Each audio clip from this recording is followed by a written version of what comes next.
Ella es Olga Linda Pimentel. Nos conocemos de hace muchísimo tiempo. Una gran periodista. Por cierto, mi esposa fue una de sus profesores en la Universidad Central de Venezuela. Fue reportera de los principales periódicos de Venezuela. Y no solamente reportera, sino tuvo cargos muy importantes como periodista, tanto en el Diario de Caracas como el Diario Nacional, como el Universal. Y ahora es uno de los colaboradoras del principal periódico de habla castellana, no solamente en Florida, sino en los Estados Unidos, que es el Diario de las Américas. El más reciente trabajo que hizo el grupo de periodistas más destacados del diario se llama Comando Sur en la frontera y Milei en el Mercosur, cambios para la política regional y para Venezuela. Como ella participó en esto, por eso la estoy llamando, a ver cuál fue su trabajo allí y que nos explique cuáles son esos cambios. Bienvenida y cómo consiguen ustedes toda esta información, porque evidentemente es una información muy seria y muy detallada y evidentemente de organismos y personas que están al tanto de lo que realmente pasa. Bienvenida, Olga Linda. Te escuchamos. Muchas gracias, Napoleón. Un placer estar en tu programa. Puedo decir que este trabajo surge justamente de la inquietud por conocer los principales cambios que están ocurriendo en América Latina, una región que ha estado, que en alguna oportunidad estuvo bajo unas características de gobiernos de izquierda, algunos más democráticos o menos democráticos, como Chile, por ejemplo, en este momento, pero se están dando cambios importantes y cambios muy sensibles, sobre todo para la seguridad regional y especialmente para Venezuela. Ese fue uno de los principales focos que quisimos asumir y el reciente acuerdo suscrito entre Estados Unidos y Guyana, así como la presidencia in tempore de Javier Milei de Argentina en el Mercosur, pues han dado pie para justamente enlazar estos hechos y hacer un análisis, ¿no? Quiere decir que realmente la historia está cambiando en la región y sobre todo en la política regional vienen ocurriendo grandes cambios. Eh, y bueno, y van a ocurrir y van a seguir ocurriendo pues entre este año y el otro, ¿verdad? Debido a que también hay elecciones en Chile, por ejemplo, es importante también lo que eso va a ocurrir. Pero ¿quiere Eh, profundizar más sobre la presencia y la importancia del Comando Sur en la sí, frontera con sí, Venezuela, sí, Guyana, Venezuela, la presentación de Milei como sí, presidente de Argentina, su forma de pensar y su presencia en el Mercosur? sí. ¿Qué La significa todo eso? información, la información concreta que nos llegó es que el recién acuerdo firmado entre Estados Unidos y Guyana es como la instalación o reinstalación de la cuarta base militar en la frontera entre Venezuela y Guyana, ¿no? Se trata de una estación naval llamada Ramp Road Rumberland en Georgetown, ¿no? Que se considera clave dentro de todo lo que es la infraestructura de las Fuerzas Armadas guyanesa. Digamos que atenta, digamos, a los acontecimientos que pueden ocurrir luego del incidente que ha habido entre este año y el año pasado con el régimen de Venezuela, ¿no? ¿Estás diciendo Esto, que en ¿sí? Guyana ya hay 3 bases militares Sí, norteamericanas? ya las había, y obviamente esta es la cuarta base militar. Esta es una información que surgió el 1 de diciembre y se trata pues de la ampliación de la instalación fluvial de la Guardia Costera, que es justamente la cuarta base que se está remozando, digamos, en todo el año. Son cuatro que se han hecho en todo este año 2024. ¿Cuál es la Esto llama la atención, ¿sí? ¿Cuál es la Disculpa. justificación oficial del gobierno guyanés, que normalmente es de izquierda? ¿Ok? Sí. Y que en el enfrentamiento con Venezuela, déjame quitar esto que no puse, el enfrentamiento con Venezuela, eh, Ajá, Cuba ha estado a favor de Guyana, siempre, sí, siempre contra el interés de Venezuela, a pesar de la cercanía de Castro con los dos últimos eh, presidentes que ha tenido Venezuela. sí. Eh, ¿Qué significa eso? ¿Es por justamente la confrontación de Guyana con Venezuela que hacen, que pide al Comando Sur que tenga tantas bases? ¿O Se por qué trata de un la problema de justificación de seguridad de Guyana? Guyana debido a la explotación petrolera que se ha encontrado allí.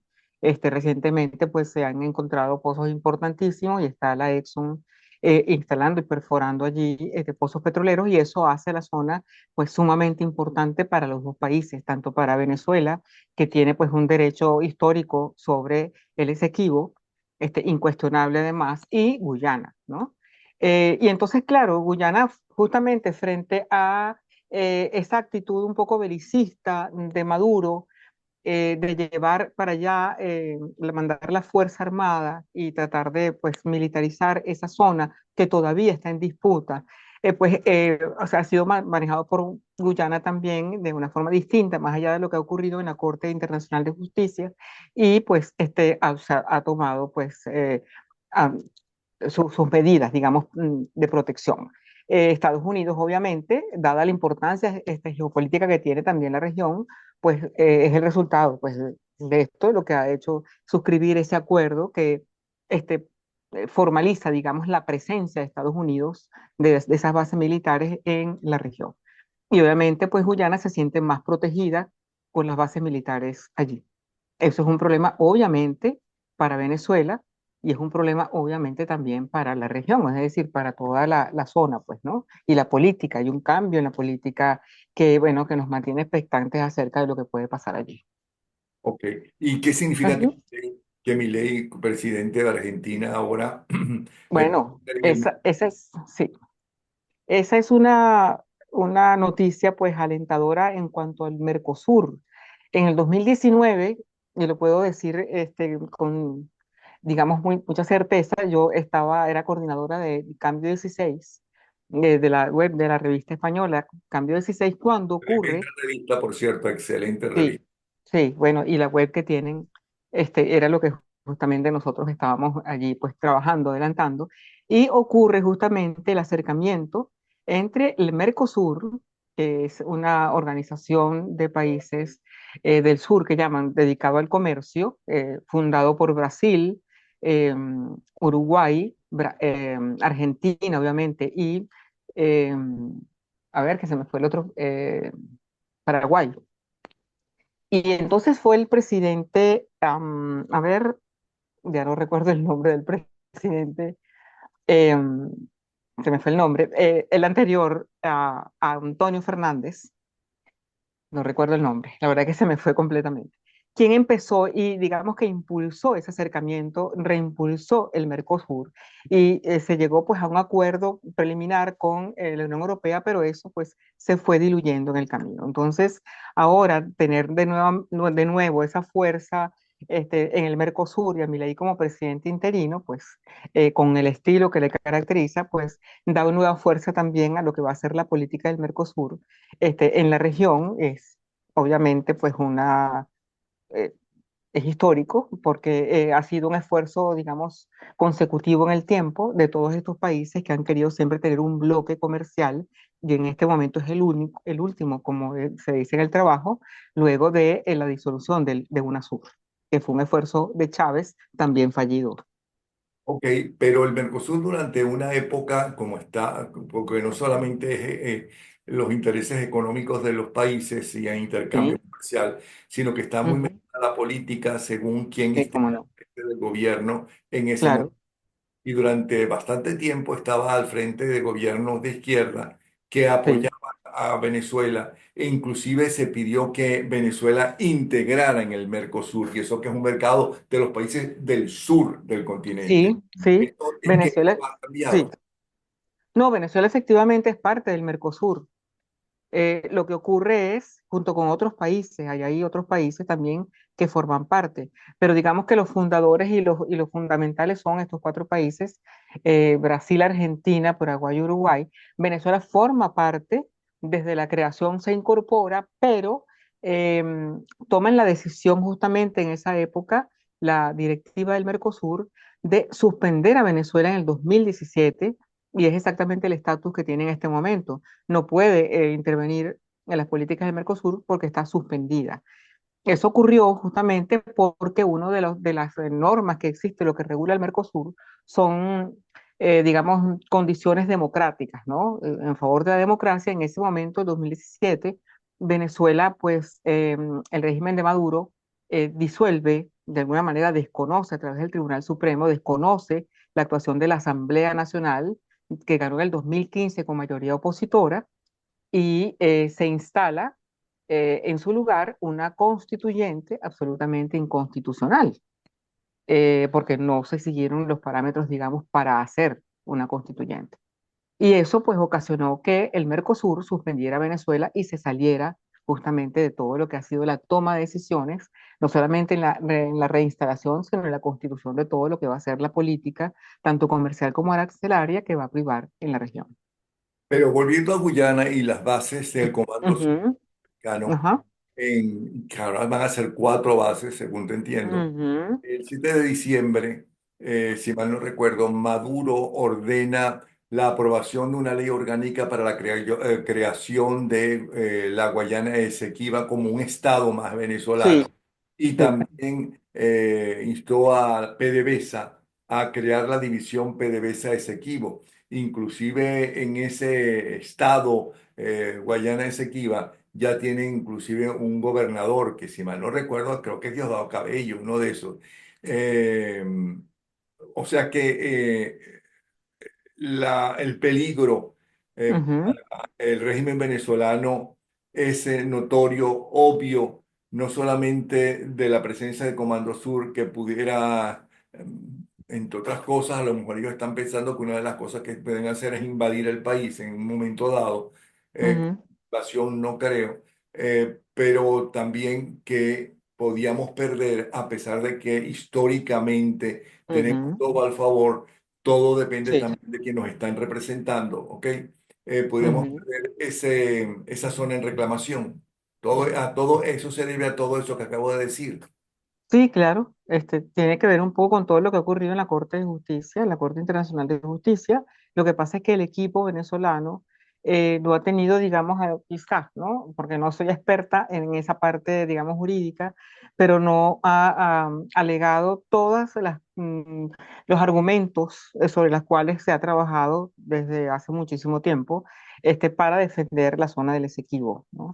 Eh, Ha habido fallas seguramente en ese equipo de defensa de abogados que están, digamos, tratando de poner a favor, pues, ¿no? El derecho que asiste a Venezuela, porque en efecto lo asiste desde hace mucho tiempo, ¿no?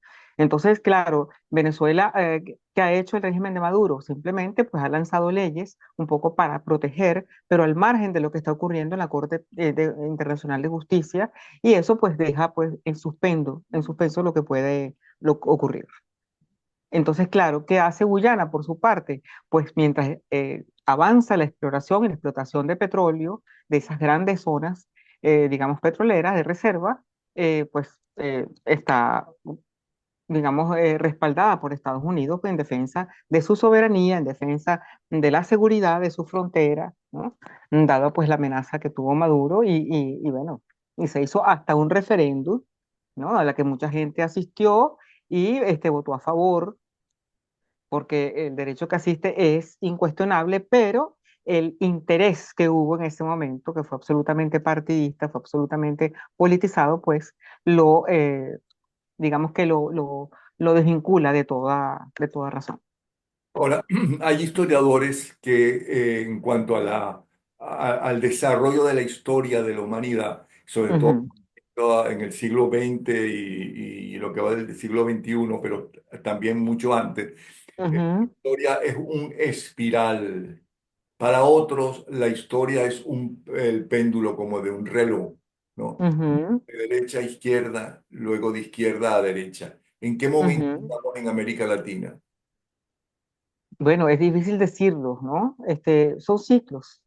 Yo creo que son ciclos que se cumplen como en alguna oportunidad lo alegaba Jacopini Zárraga a propósito de la asunción de Chávez en aquel momento en que venía una cosa nueva, ¿no? El mundo está cambiando y eso es una cosa innegable, no solamente en la región, sino en el mundo. Y estamos viendo que muchas de las cosas que permanecían en algún momento aparentemente estables, pues están cambiando de una manera abrupta, ¿no? Inclusive la política regional, de haber sido gobiernos de izquierda, ¿verdad? Ese tono de izquierda ahora es desconocido hasta por gobiernos de izquierda que se consideran, pues, eh, digamos, mucho más contemporáneos, como por ejemplo el de Milei no, perdón, el de Boric en Chile, ¿no? Sí. Entonces, y Milei representa también otra parte importante que era desconocida en América Latina, porque hablar o sea, un libertario que se ponga a hablar de la economía absolutamente liberal abiertamente, tampoco era una tendencia en América Latina, que ha sido más bien como que, eh, digamos que ha funcionado a través de políticas de integración latinoamericana y ha buscado siempre la manera, pues, de integrarse. Entonces, obviamente, yo creo que son ciclos los que realmente están predominando en el mundo, no solamente en América Latina. Sin embargo, aquí se está notando mucho más porque las elecciones que han ocurrido están renovando de alguna manera también esas ondas políticas, digamos, ¿no? Y eso pues tiene que ver justamente con ciclos. Hay cosas que se agotan y que ya no pueden más.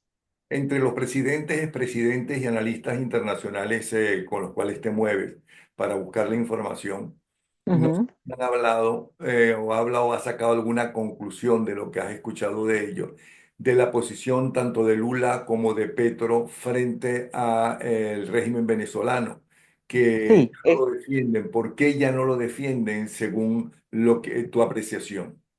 bueno, hay muchos intereses políticos de todas maneras. Ellos siempre se manejaron bajo una, digamos, directriz de izquierda. Ellos, a pesar de haber estado o pedido o reclamado a Maduro o estado aparentemente contra Maduro, en realidad no lo han estado, ¿no? Lo que pasa es que se pedían unas actas que nunca se presentaron, pero ellos nunca tomaron una posición, inclusive nunca ni en los organismos internacionales, contra el régimen de Venezuela. Y eso pues ya deja ver la posición real que tienen ellos. Petro es un personaje que todos conocemos como un hombre que viene de una izquierda y una izquierda radical, ¿no? Y en el caso de Lula fue uno de los mejores aliados de Chávez. Entonces, son dos personajes que realmente no van a renunciar a lo que siempre han sido, ¿no? Y están adelantando en sus políticas de gobierno, pues políticas que tienen que ver más con izquierda, con socialismo, y quizás del siglo XXI que con otro tipo de política, pues, ¿no? Entonces, uno sabe que son así. Ellos, por supuesto, que han sido muy criticados por la posición que han tenido, una posición muy ambigua, eh, a pesar de que, bueno, ya las actas se han mostrado en muchos parlamentos y en muchos eh, países, en muchas partes, y han tenido, pues, el reconocimiento de muchos presidentes. Pues todavía ellos mantienen su posición o prefieren guardar silencio y bajar el perfil. A mí me da mucho también llamó mucho la atención la posición de Lula, del presidente Lula, en la instalación del Mercosur, cuando se elige a Milei como presidente pro tempore. Había una especie de relación muy tirante que se vio, obviamente, entre el presidente Lula y el presidente Milei, ¿no? Y eso se debe justamente a que tienen posiciones encontradas, opuestas, ¿no? Y eso va a ser una de las cosas que seguramente aflorará en el manejo del Mercosur y que seguramente se va a ver también en el manejo de la política regional. Claro. Pero tanto Lula como Petro han sido criticados justamente por su posición frente a Venezuela, frente a las elecciones y los resultados que se han mostrado. Ahora, ya que hablaste de Lula, voy a aprovechar tus conocimientos y tus contactos, ¿no? Y toda tu experiencia, ¿no? Para preguntarte, primero, las redes dicen en las últimas horas que Sí, Lula ha sido hospitalizado, pero yo he sí, consultado, como suelo hacer para conocer la verdad, tanto al Diario de las Américas como a CNN, como a Fox, como a ujú, Infobae, por citar cuatro de los medios que para saber qué es la verdad, que es muy sí, diferente a muchas de las cosas o buena parte de las cosas que tú lees en el Twitter y en las redes, pues. ujú, No dicen absolutamente nada de el problema de salud de Lula, que supuestamente está hospitalizado por un lado. Y por otro lado, y hablando de la diplomacia brasileña que tiene desde hace mucho tiempo fama y que puede Ujú, estar de acuerdo o no con las posiciones del presidente de turno.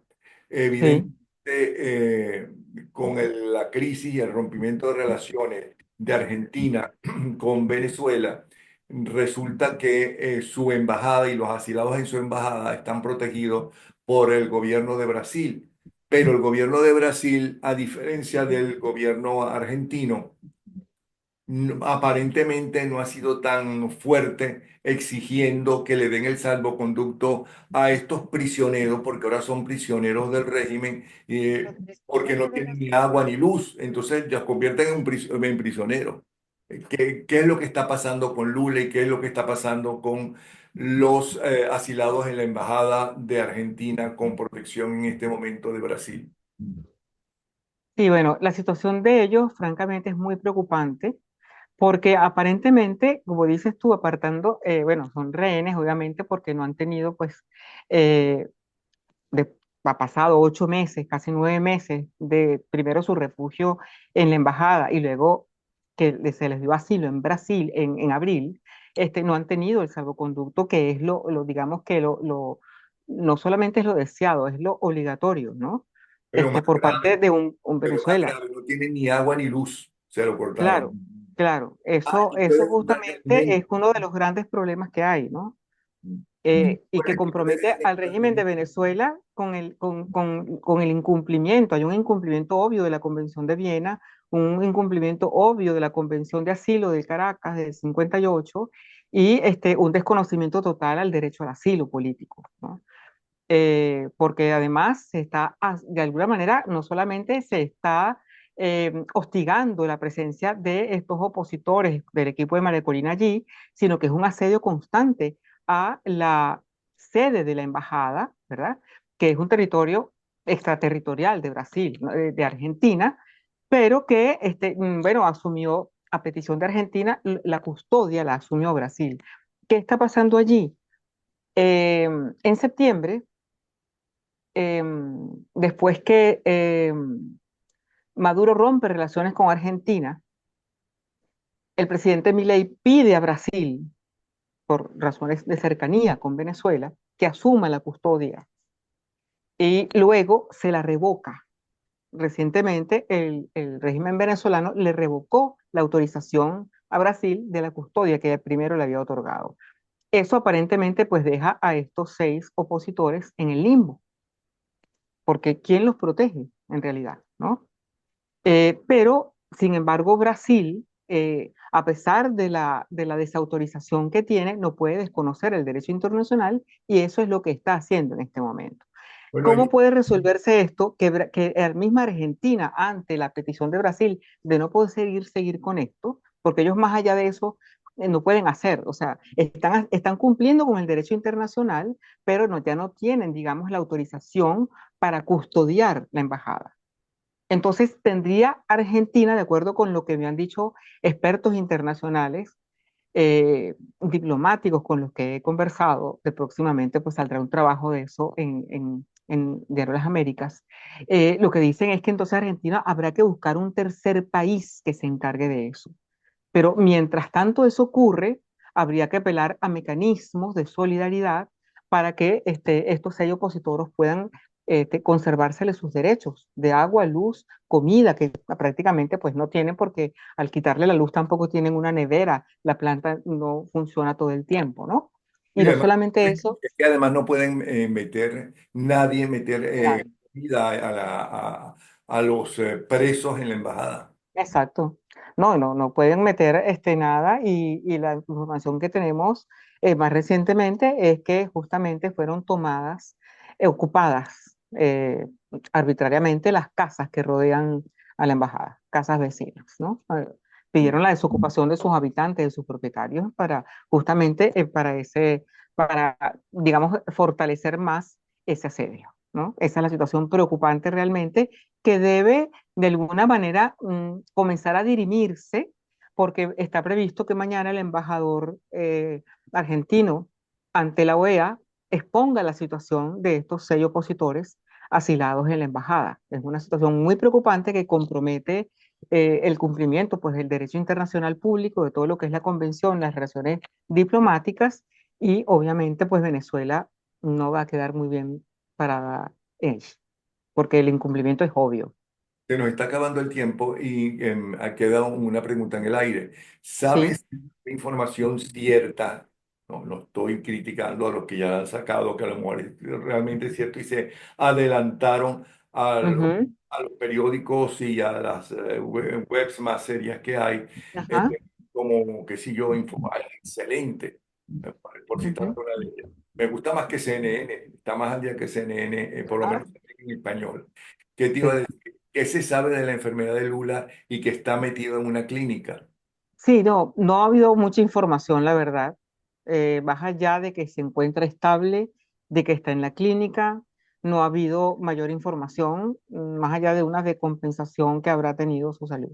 Pero de verdad no se conoce, hasta este momento no ha habido ninguna información, digamos, cierta, ¿no? Porque una cosa también, un poco por los medios lo que se tiene, no hay información oficial, y al no haber, pues eso es un gran problema, ¿no? Al que hay que siempre enfrentar. Pero qué raro porque en un gobierno más o menos democrático, sea de centro a derecha o centro izquierda o de centro, lo primero que hacen es informarle a los ciudadanos cómo Sí. está su máximo representante. Y resulta que es que Lula, y además teniendo en cuenta que la diplomacia brasileña Ujú. tiene la fama que tiene, aunque eso no le corresponde, es verdad, a la diplomacia brasileña, qué raro que no han dicho absolutamente nada de la situación de Lula. Bueno, los gobiernos por lo general, en medio de crisis políticas o de situaciones delicadas, eh, lo que hemos visto, digamos, en el curso del tiempo, y en este caso con Lula, con una hemorragia intracraneal, que es lo que aparentemente pues, sufrió en la madrugada, eh, puede digamos, crear como una especie de incertidumbre que en Brasil quizás no sea muy conveniente debido a la crisis que ha desatado también la gente de Bolsonaro, ¿no? Entonces, esto no da como mucha seguridad, digamos, y estabilidad dentro de Brasil, a pesar de que Brasil se ha considerado siempre un país que ha tenido pues algunas digamos, posiciones no extremas y ha resuelto sus problemas más urgentes, pero creo que frente a esta situación con Bolsonaro, eh, unas sacudidas que hay dentro del propio país, quizás no sea tan conveniente, ¿no? Dar una información oficial. Lo que dicen es que fue trasladado al centro, al hospital Siro-Libanés, eh, y bueno, y que está estable después de esa hemorragia. Bueno, Lula es una persona ya mayor, ¿no? No sería pues descartable que le ocurriera un evento como ese, pero en todo caso hay que esperar a ver más información acerca de su progreso de salud, de si está estable, de qué está ocurriendo en Brasil en este momento. Bueno, Olga Linda, muchísimas gracias. Estoy No, gracias a ti. de haber trabajado, que hemos trabajado juntos allá en la época de Radio Sí, Aeropuerto.